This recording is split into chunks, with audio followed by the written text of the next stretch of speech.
جو شخص بھی اس مہینے کو پائے اس پر لازم ہے کہ اس کے روزے رکھے. ہاں من کان مریضا او علی سفر، جو شخص ہو مریض، بیمار ہو یا سفر پر ہو، فعدۃ من ایام اخر، تو وہ تعداد پوری کر لے دوسرے دنوں میں. یرید اللہ بکم اليسر ولا یرید بکم العسر، اللہ تمہارے ساتھ آسانی چاہتا ہے، سختی نہیں چاہتا. یہ اصل میں کیوں کہا ہے؟ اس کی وجہ سمجھ لیجئے آج بھی آپ کو اپنے ہاں ایسے لوگ مل جائیں گے جن کا تقویٰ کا تصور اتنا غلط ہو گیا ہے کہ 104 درجے کا بخار ہے، روزہ چھوڑنے کو تیار نہیں. بھلے آدمیوں، اللہ نے تمہیں ایک رخصت دی ہوئی ہے تو خام خواہ اپنے اوپر یہ شدت کیوں لے رہے؟ لیکن لیتے روزہ چھوڑنے کو تیار، روزہ قضا نہیں کرو. سفر پر جا رہے ہیں اور روزہ قضا کرنے کو تیار نہیں. ایک موقع پر ایک غزوے کے دوران ایسا ہوا کہ کچھ لوگوں نے روزہ رکھا ہوا تھا، لیکن وہ اتنے یوں سمجھیے مزمحل ہو گئے کہ جب پڑاؤ پر پہنچے تو جن کا روزہ نہیں تھا انہوں نے تو بڑی چاق و چوبند طریقے سے خیمے نصب کیے، سارا بندوبست کیا، اور یہ جا کر بے سدھ ہو کر بے ہوش ہو کر گر پڑے. تو حضور نے فرمایا ان کو دیکھ کر، لیس من البر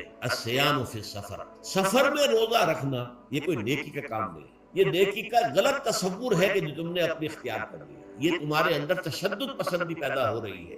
دین کے احکام میں جو مقصد ہے وہ کیا ہے؟ یرید اللہ بکم اليسر ولا یرید بکم العسر.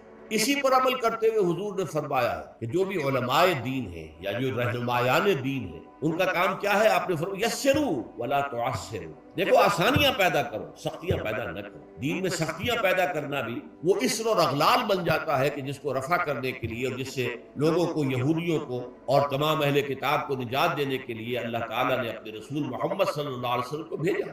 وَيَضَعُ عَنْهُمْ إِصْرَهُمْ وَالْأَغْلَالَ الَّتِي كَانَتْ عَلَيْهِمْ، کہ جہاں وہ نیکی کا حکم دیتے ہیں، بدی سے روکتے ہیں، پاکیزہ چیزوں کو حلال ٹھہراتے ہیں اور خبیث چیزوں کو، ناپاک چیزوں کو حرام قرار دیتے ہیں، وہیں جو لوگوں کے اوپر سے وہ بوجھ بھی ختم کرتے ہیں کہ جو انہوں نے خام خواہ اپنے اوپر لاد لیے. تو ان میں سے یہ بھی ہے کہ یہ نیکی کا کام نہیں ہے کہ آپ سفر میں ہیں اور روزہ رکھیں. یرید اللہ بکم اليسر ولا یرید بکم العسر. اور بھی عام طور پر ترجمہ کر دیتے مسلم ہونے کی حالت میں. مسلم تو ہم گناہ کر رہے ہیں تب بھی مسلم ہے، گناہ سے پہلے بھی مسلم ہے، گناہ کے بعد بھی مسلم ہے. یہ نہیں مطلب فرما برداری مسلم، یہ نہیں مطلب فرما برداری مسلم کے اصل معنی کیا ہے؟ موت نافرمانی کی حالت میں کہیں نہ آ جائے تمہیں.